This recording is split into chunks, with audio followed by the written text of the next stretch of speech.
یا علی مدد. Otherwise, Rai Abu Ali Missionary, wise number 405. December 13, 1998. Khushali Mubarak, Bombay, Wise and Bandra, Yuan Apartments.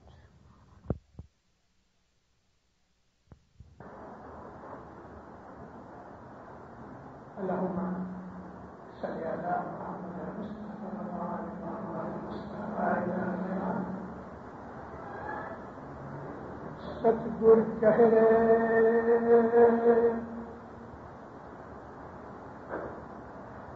Das ہمارا آج ہوئے سے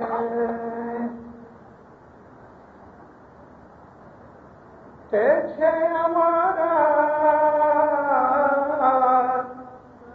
گلے کا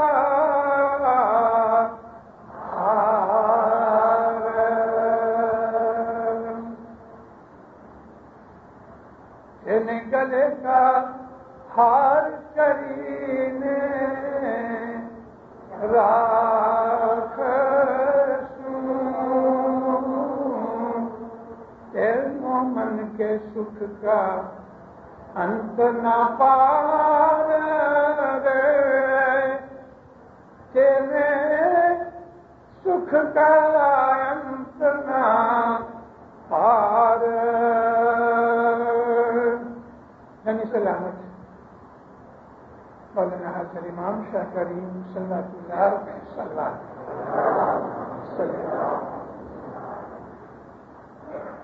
مومنو، آج خوشی کا موقع ہے. حضرت امام کی آج برتھ ڈے. آج سے 1936 اور 98 62 برس ہوئے. مولانا حسن امام ایک دفعہ کراچی میں تھے اور مولا کی برتھ ڈے آئی تو امام نے کہا کہ عام آدمیوں کی برتھ ڈے میں اور ایک امام کی برتھ ڈے میں بہت فرق ہے. ایک آدمی دنیا کے اندر پیدا ہوتا ہے، کھاتا پیتا ہے، اپنا کٹمب قبیلہ ریز کرتا ہے، گزر جاتا ہے. لیکن جو امام ہیں، میں آج آپ کو اپنے مذہب کی باریک چیزیں سکھانا چاہتا ہوں. علم نسل بر نسل، جنریشن آفٹر جنریشن ملنا چاہیے. 1936 دسمبر مہینے کی 13 تاریخ سوئٹزرلینڈ کے اندر حضرت امام کا بدن پیدا ہوا. میں نے اپنی وعظوں میں ذکر کیا ہے کہ جو امام اور نبی ہوتے ہیں وہ جنم سے ہی نبی یا امام ہوتے ہیں. جنم سے ہی. صرف فرق یہ ہے کہ وقت آنے پہ وہ اپنی نبوت یا امامت کا ڈکلیریشن کرتے ہیں. محمد رسول اللہ صلی اللہ علیہ وآلہ وسلم مکہ میں پیدا ہوئے، لیکن 40 برس کی عمر کے بعد کہا کہ میں نبی ہوں. میرا یہ کہنا کہ نبی اور امام جنم سے ہی نبی ہوتے ہیں. میں کوئی علم لدنی جاننے والا غیب کا عالم نہیں ہوں. اسی طرح سے پڑھ لکھ کے آج میں واضح کرنے کے لائق مولا کی رحمت سے ہو گیا، لیکن علم امام اور نبی کی ملکت ہے، میری نہیں. میرا یہ کہنا میں آپ کو گنان میں سے اس کی ریفرنس دینا چاہتا ہوں. گرتی صدرمی محمد رسول اللہ کی پیدائش کے لیے فرماتے ہیں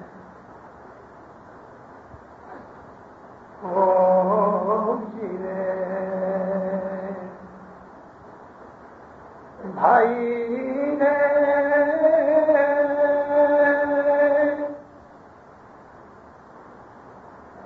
سات سرگنا کہیں کھلے چھ دوار کہیں کھلے چھ دوار جس دن نبی محمد جنابیاں نبی محمد جنابیاں. رسول نے تو 40 برس کی عمر میں کہا کہ میں نبی ہوں. اس صدر دن کہتے ہیں تو پیدا ہی نبی ہوا. جب وہ پیدا ہوا تو اللہ تعالیٰ نے 7 سرگ کے دروازے کھول دیے. دروازے کھول دیے کس کے لیے؟ اس دن کہ رسول اکرم نے جس دن اس دنیا کے اندر شاریرک طور پہ داخل ہوئے تو اس دن جتنے بھی لوگ گزر گئے irrespective their اعمال وہ تمام کے تمام بخشے گئے، جنت میں گئے. چاہے اس وقت اسلام ظاہر نہیں ہوا تھا لیکن خدا تعالیٰ کے بندے سب ہیں. کافر بھی اس کے بندے میں ہیں، مانتے نہیں، صرف اتنا ہی فرق ہے. لیکن اس دن خدا تعالیٰ نے ان تمام لوگوں کو کسی بھی مذہب میں مگر اس دن جو وہ گزر گئے رسول اکرم کی پیدائش کے دن ان تمام کو خدا نے بخش دیا. یہ اس کی شان تھی کیونکہ نبی پیدا ہوا، انبیاء کا سردار پیدا ہوا. امام کا جو جنم دن ہے 13 دسمبر کو ہم لوگوں کو معلوم نہیں، لیکن اس کوائن کو لے کے کہ جو نبی کریم کے لیے اس صدر دن نے ہمیں کہا ہے، میرا پرسنل ماننا ہے، میں آپ کو نہیں کہتا کہ ماننا، آپ کو میں نے ریفرنس دے دی ہے، لیکن میرا ماننا ایسا ہے کہ ہر امام جب دنیا میں شاریرک طور پہ پیدا ہوتا ہے اس دن جو گزر جاتے ہیں وہ بخشے جاتے ہیں، بلا حساب بخشے جاتے ہیں. امام کا یہ کہنا کہ امام کا جنم دن اور لوگوں کے جنم دن میں فرق ہے، اس میں کچھ سگنیفیکینس ہونی چاہیے نا. اور اس کا جواب بھی صدر دن نے دیا، اس دن بخشے جاتے ہیں. جب ہمارے امام کی برتھ ڈے آتی ہے ہم خوشی کرتے ہیں. اس خوشی کے اندر روحانیاں شامل ہیں. وہ روحیں کہ جو اس دنیا کے اندر اسماعیلی مذہب پہ چلتے تھے اور وہ ابھی تک خدا کے نور میں پناہ نہیں ہوئے، وہ روحانیاں، وہ روحیں اس دن زمین پہ آ کے سارے دنیا کے اندر جماعتوں میں چکر لگاتے ہیں، خوشیاں کرتے ہیں، ہمارے ساتھ شامل ہوتے ہیں. نہ صرف روحیں بلکہ فرشتے بھی، کیونکہ فرشتے نور کی پیدائش ہیں اور جو روحیں گزر گئی ہیں وہ انسان کے دنیا کے اندر عبادت کر کے اوپر چلے گئے. میں نے کل ہی اپنی وائس میں روحانی عالم کا کچھ ذکر کیا تھا. جتنے ہم گزر جاتے ہیں سب کے سب بخشے نہیں جاتے، ان کا امتحان ہوتا ہے. آپ میں سے کوئی ادھر ڈاکٹر کی ڈگری لے کے کینیڈا آ جاوے تو وہ فوراً اپنی پریکٹس شروع نہیں کر سکتا. اس کو کینیڈین اسٹینڈرڈ کے حساب سے 2 برس پڑھنا پڑے گا واپس ادھر کا اسٹینڈرڈ لینے کے لیے، تب جا کے اس کو اس بات کی اجازت ملے گی کہ اب وہ ایک ڈاکٹر کے طور پہ کسی ہاسپٹل میں کام کر سکتا ہے. ایسا ہی جب یہ کوئی انسان گزر جاتا ہے، میں محض اسماعیلیوں کا ہی ذکر کرتا ہوں، تو ان کو اوپر جا کے بھی فردر عبادت کرنی پڑتی ہے۔ اگرچہ ہم دعا مانگتے ہیں یا مولا اس کو اصل میں واصل کر، یہ ہماری عرضی ہے، یہ کوئی لائسنس نہیں کہ جماعت نے کہہ دیا اور ہو گیا، کیونکہ جماعت کا کام عرض کر، جماعت کا کام عرض کرنا، قبول کرنا نہ کرنا اس میرے مالک کے ہاتھ میں ہے، لیکن گتنا کیا نرجی مان ہماری بات قبول کرتا ہے،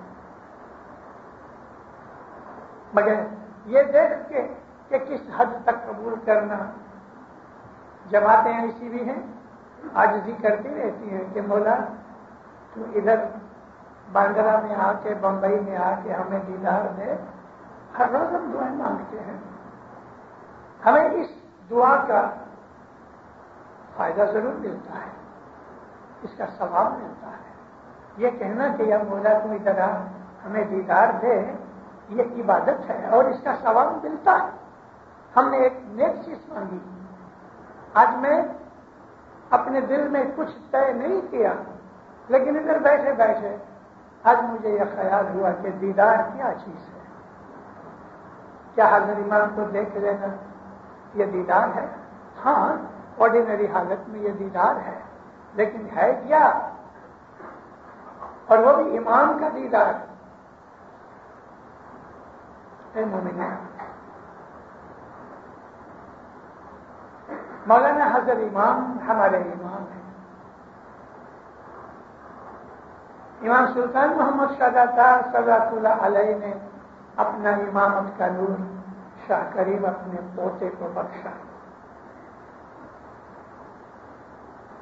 لیکن امام بننے سے پہلے شہزادہ کریم کا جو بدن تھا، اس بدن میں آتما تھا نا، روح تھی، تو پھر جس دن وہ امام بنے تو حضرت امام کا یہ آتما اور امامت کا نور ایک ہو گئے۔ ہم لوگوں میں سے کوئی بھی اعلیٰ درجے کی عبادت کرے، اعمال کرے، تو گزر جانے کے بعد خدا کے نور میں مل جاتا ہے، خدا بن گیا۔ ہمارا ایم بھی یہی ہے۔ آپ کسی مسلمان کو پوچھو کہ آپ نماز وغیرہ پڑھتے ہو، روزے رکھتے ہو، بھلا آپ کا کیا ایم ہے؟ تو کہے گا اللہ مجھے جنت نصیب کرے، بس اور ان کی نیک امید پوری ہوتی ہے۔ اسماعیلی طریقہ جو ہے وہ شریعتی طریقے سے اونچا ہے، جس کو ہم طریقت کہتے ہیں۔ اسلام کے اندر ایمان کی 4 لیولز ہیں: شریعت، طریقت، حقیقت اور معرفت۔ ہمارے گنانوں کے اندر بھی اس کے اشارے ہیں۔ شریعت حق کری جانیے، کیونکہ جو بنیاد ہے، فاؤنڈیشن کا پتھر اگر ٹیڑھا ہو گیا تو ساری عمارت ٹیڑھی ہو جائے گی۔ ہم اگرچہ شریعتی نہیں ہیں مگر شریعت کو مانتے ہیں۔ شریعت کے جو سب ٹائٹلز ہیں، جو عام طور پہ ہم اس کو قانون کہتے ہیں، وہ قانون اور چیز ہے کہ نکاح میں کیا کہنا، کتنی مہر دینا، بچہ پیدا ہوئے تو 9 مولود کے لیے کیا کرنا، وہ شریعت نہیں، لیکن شریعت کے سب ٹائٹلز ہیں، چھوٹے رولز ہیں، ریگولیشنز ہیں۔ شریعت کیا ہے کہ خدا کو ایک ماننا، محمد رسول اللہ کو اپنا نبی ماننا، قرآن شریف اللہ کی کتاب ہے جو قیامت تک بالکل ویلڈ ہے، اور اس کی عبادت کرنا۔ اب عبادت کے طریقے الگ الگ ہیں، جس کو ہم نماز کہتے ہیں، صلاۃ کہتے ہیں، نیک اعمال کرنا، جیسے کہ رسول اور اللہ نے ہمیں اپنے قرآن پاک میں فرمان کیا ہوا ہے، ان کے اوپر چلنا یہ شریعت ہے۔ ابھی شریعت کے اندر داڑھی رکھنا، منہ سے نکال دینا، پینٹ یا پاجامہ 1 فٹ اونچا رکھنا، آنکھوں میں سرما ڈالنا، بوڑھے ہو جاؤ تو داڑھی اور بالوں میں مہندی لگانا، یہ شریعت نہیں ہے۔ یہ اس زمانے کے رواج تھے جو شریعت میں گھسا دیے گئے۔ شریعت اتنی ہی ہے۔ وہ قانون کے جو اللہ نے قرآن پاک میں ہماری سوشل لائف کے لیے بنا دیے ہیں، وہ قرآنی تعلیم ہے، اسے ہم انکار نہیں کر سکتے، لیکن شریعت خدا تعالیٰ کی وحدانیت، محمد رسول اللہ کی نبوت، قرآن شریف کی چیز اور مر کے حساب دینا ہے، اس کے اوپر ہمارا ایمان ہونا چاہیے۔ یا ایھا الذین آمنوا، اے خدا کہتا ہے اے لوگوں ایمان والوں۔ اب یہ ایڈریس ایمان والوں کو ہے، سب کو نہیں۔ یہاں خدا نے یا ایھا المسلمین نہیں کہا، مومنین کہا ہے۔ مسلمان اور مومن میں فرق ہے، اور یہ فرق خود قرآن شریف نے ہمیں بتایا ہے۔ مسلمان اس کو کہتے ہیں کہ جس نے اسلام کو قبول کر لیا، لیکن مومن اس کو کہتے ہیں کہ جس نے اس کے اوپر عمل کیا۔ یا ایھا الذین آمنوا آمنت باللہ، اوپر کہتا ہے اے ایمان لانے والوں، ایمان لاؤ۔ ارے بھائی ایمان والوں کہہ کے پھر اللہ کہتا ہے ایمان لاؤ۔ ہاں، ہم کو ایمان کی سگنیفیکینس سکھاتا ہے کہ ایمان کا مطلب کیا۔ تو ایمان کا مطلب یہ ہے آمنت باللہ، اللہ کے اوپر ایمان لاؤ، مانو کہ اللہ ہے،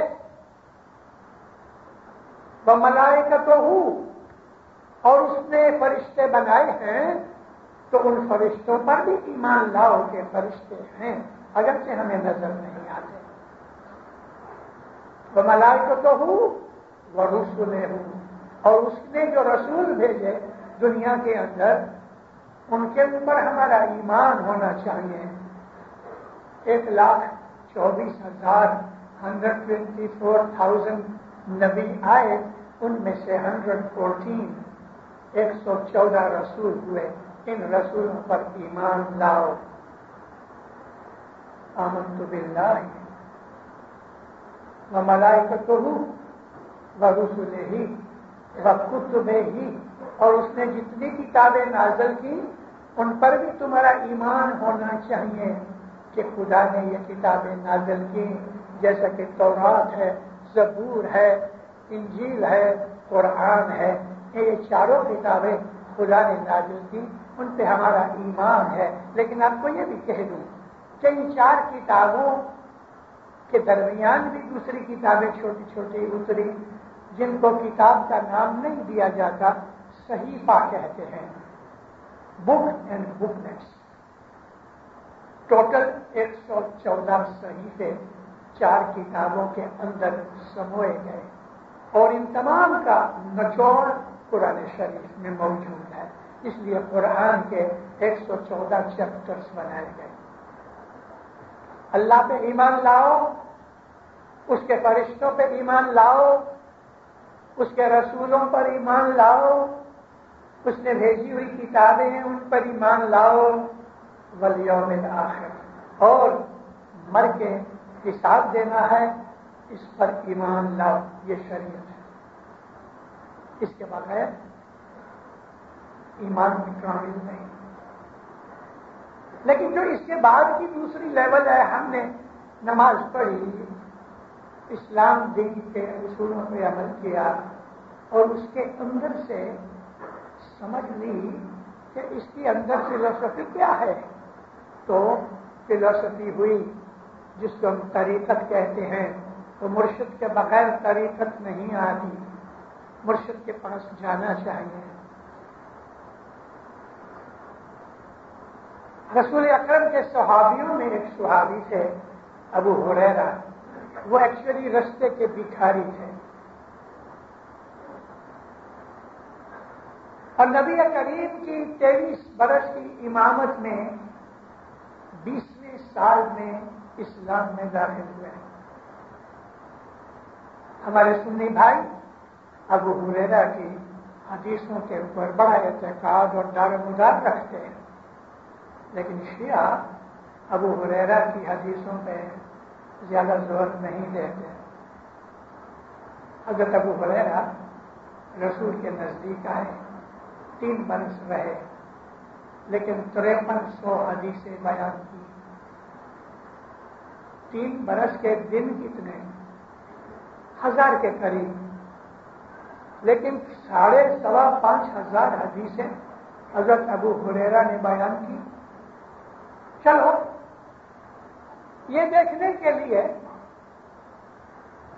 کہ رسول اکرم کے اصحابوں کے اندر سے اسلام کو کتنا سمجھ ہے جاننے کی، تو مسجد کے باہر ایک جگہ بیٹھ گئے اور ایک آیت پڑھنے لگے. حضرت ابو بکر گزرے ادھر سے تو کھڑے ہو کے سلام کیا، کہنے لگے یا حضرت یہ جو آیت ہے اس آیت کا مطلب کیا؟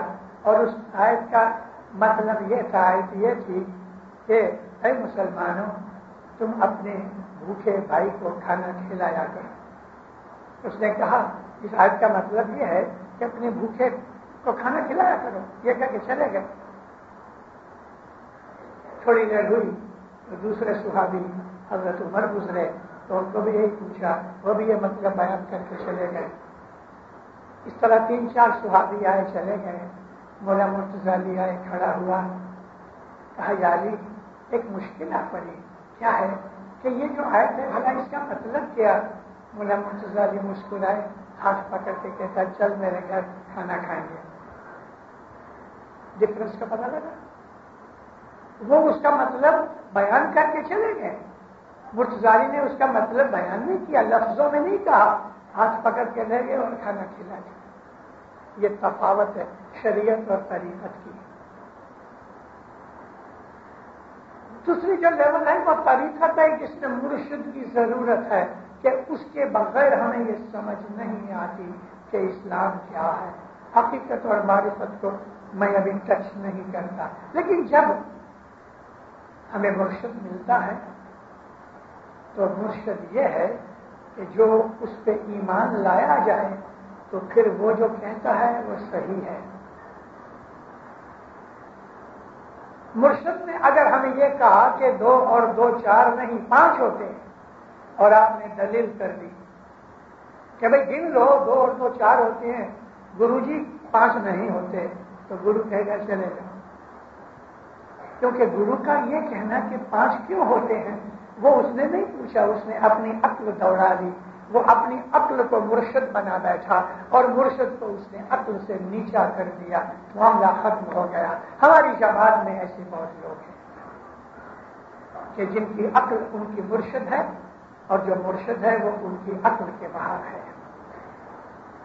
امام سلطان محمد شاہ داتار فرماتے ہیں کہ اگر تمہیں مرشد یہ کہے کہ شراب کے اندر مسلح کو بھگو کے اس پہ بیٹھ کے نماز پڑھو جیسا کہ حافظ شیرازی نے کہا ہے، تو تم آناکانی نہیں کرو، کیونکہ مرشد کا کیا مطلب ہے وہ جانتا ہے.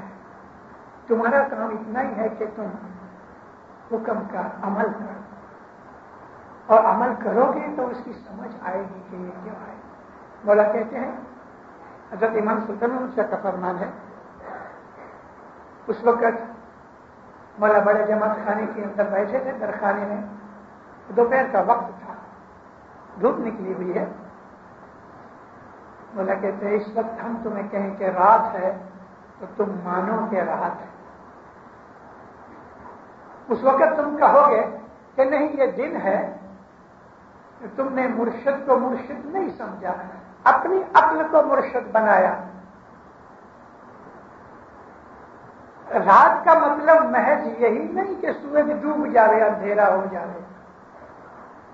رات کے بہت سے مطلب ہیں. اندھیرے کو رات کہتے ہیں، ظلمت کو رات کہتے ہیں، روشنی کی غیر حاضری کو رات کہتے ہیں، سستی کو رات کہتے ہیں، کچھ نظر نہ آوے وہ بھی رات ہے، آنکھیں کھلی ہیں لیکن اندھیرا ہے، کچھ نہیں دکھتا، اور روشنی ہے لیکن آنکھیں نہیں تو بھی کچھ نہیں دکھے گا۔ تو مرشد کا جو کہنا ہے وہی چیز طریقت ہے، اور ہمارا جو یہ طریقہ حضرت امام نے ہمیں سونپا اور بخشش کی اسماعیلی طریقہ، یہ اسماعیلی طریقہ صوفیزم کے ساتھ ملتا ہے، کیونکہ صوفیزم کو سٹارٹ کرنے والے مولانا مرتضی مشکل کشا تھے۔ جتنے بھی صوفی ہیں، چاہے وہ شیعہ صوفی ہوں گے یا وہ سنی صوفی ہوں گے، تمام کے تمام علی کو اپنا امام مانتے ہیں۔ تو میں آپ سے عرض کر رہا تھا کہ جس دن حضرت امام اس نے اپنی امامت کو ڈکلیئر کیا، مولانا سلطان محمد شہزادہ نے اپنی امامت طریق کا نور سونپ دیا، تو حضرت امام کے بدن میں جو روح تھی، جو آتما تھا، وہ ایک ہو گئے، فنا ہو گئے ایک دوسرے میں۔ یہی فنا فی اللہ واصل بحق ہونا ہے۔ ہم عبادت کر کے موت کے بعد فنا ہوئیں گے۔ نبی اور امام جس دن زندگی میں ڈکلیئر کرتے ہیں وہ امام ہوتے ہیں یا نبی ہوتے ہیں، وہ خدا کے نور کے ساتھ ایک ہو جاتے ہیں۔ جب وہ ایک ہو جاتے ہیں تو پھر بدن تو بدن ایک پیالے کی طرح ہے کہ جس میں دودھ پڑا ہے۔ ہمیں مقصد دودھ کا ہے، پیالے سے نہیں۔ حضرت امام کا جو شریر ہے وہ پیالہ ہے، ہم پیالے کو دیکھتے ہیں لیکن اس کے اندر جو دودھ ہے، ہماری زندگی کا ایم اس دودھ کو حاصل کرنا ہے، وہ نور ہے کہ جو امام کے بدن کے اندر ہے۔ لہذا دیندارو، وہ برتن کے جو ہم دودھ کے واسطے یوز کرتے ہیں، دودھ رکھنے کے لیے، وہ ہم کسی اور کام کے لیے یوز نہیں کرتے۔ مطلب میرا کہنے کا یہ ہے کہ جس بدن کے اندر خدا کا نور موجود ہے، وہ بدن آپ کے میرے بدن جیسا بدن نہیں ہے۔ وہ تمام جہان میں جتنے بھی بدن ہیں کوئی بھی اس جیسا نہیں، وہ یونیک ہے۔ اس لیے دودھ کے پیالے کو دیکھنا دودھ کی یاد دلاتا ہے، دودھ کے پیالے کو دیکھنا دودھ کی یاد دلاتا ہے کہ اس میں دودھ ہے۔ حضرت امام کے بدن کو دیکھنا ہمیں اس نور کی یاد دلاتا ہے کہ جو نور آدم سے آج تک ونش پرمپرا جنریشن آفٹر جنریشن چلا آ رہا ہے اور انشاءاللہ قیامت تک چلے گا۔ یہ ہمارا دعویٰ رہا اور سچا دعویٰ ہے، کیونکہ خدا نے اس چیز کا ذکر قرآن شریف میں کیا ہے۔ حضرت امام جب ظاہر میں آتے ہیں، اب میں آپ کو جو میں نے ابھی طے کیا کہ دیدار کیا چیز ہے۔ حضرت امام کا بدن دنیا میں 6.5 بلین جتنے بھی بدن ہیں، ان تمام میں سے وہ اتم ہے۔ اس کا بدن پاک ہے، پاکیزہ ہے۔ رسول اکرم کی جو یہ عطرت ہے، اس کی پاکیزگی، پوترتائی کا ذکر اللہ نے کیا ہے کہ ہم نے اے محمد تیری اہل بیت کو تمام قسم کی گندگی سے پاک رکھا ہے۔ امام کا بدن پاک ہے، وہ تو ذاتی طور پہ پاک ہے ہی، لیکن اس کا بدن بھی پاک ہے۔ ہمارے دائیوں نے، ہمارے مشنریوں نے بنی فاطمی زمانے کے اندر مولانا امام جعفر صادق علیہ السلام اور مولانا مرتضی علی علیہ السلام کے فرامین میں سے جو ایکسٹریکٹ نکال کے ہمیں بتایا کہ امام کا بدن بھی پاک ہے، ہم اس کے بدن کو ٹچ نہیں کر سکتے، ہمیں نہیں کرنا چاہیے۔ اور حضرت امام بیٹھے ہوئے تو بالکل ایگزیکٹلی اس کے پیچھے، پیٹھ کے پیچھے کھڑے نہیں رہنا چاہیے، یا ذرا رائٹ میں رہو یا ذرا لیفٹ میں رہو۔ اسی طرح سے جب سامنے آؤ تو سلائٹلی ایک اینگل جتنا بھی فرق رکھ کے ایک سائڈ میں کھڑے ہو۔ یہ اس کا ادب ہے. کیوں ادب ہے ایسا؟ ہر انسان کے ساتھ دو فرشتے ہیں، ہر وقت 24 گھنٹے، اچھے کام کرے برے کام کریں، یہ دو فرشتے اس کے ساتھ رہتے ہیں. ٹوائلٹ میں جاوے کہ بیڈ پہ سو جاوے، یہ دو فرشتے 24 گھنٹے اس کے ساتھ رہتے ہیں. تو اماموں کے ساتھ، نبیوں کے ساتھ اور بھی فرشتے ہوتے ہیں کہ جو ان کی حضور میں ان کے باڈی گارڈ طریقے، حالانکہ اس کو باڈی گارڈ کی ضرورت نہیں، لیکن کام کاج کرنے کے لیے میرے بوٹ اٹھا دے، یہ قلم لے کے یہ کام کر دے، ایسے نوکر فرشتے اماموں اور نبیوں کے ساتھ رہتے ہیں. جہاں امام جاتے ہیں وہاں امام کے ساتھ روحانی اور فرشتے ہوتے ہیں. جیسا میں نے آپ کو کہا کہ ہر انسان کے ساتھ کافر ہوئے کہ مومن ہوئے، دو فرشتے اس کے ساتھ رہتے ہی ہیں. ارے مومنوں، جو عبادت کرنے والے لوگ ہیں، جو خدا سے محبت رکھتے ہیں، ان کے ساتھ ایکسٹرا فرشتے ان کی دوستی کے لیے پڑے رہتے ہیں، ان کے ساتھ فرشتے رہتے ہیں. اور یہ فرشتے اس کے اوپر درود پڑھتے ہیں، صلوات پڑھتے ہیں. یہ فرشتے ان کے اوپر ان لوگوں کے لیے سلامتی کی دعائیں مانگتے ہیں.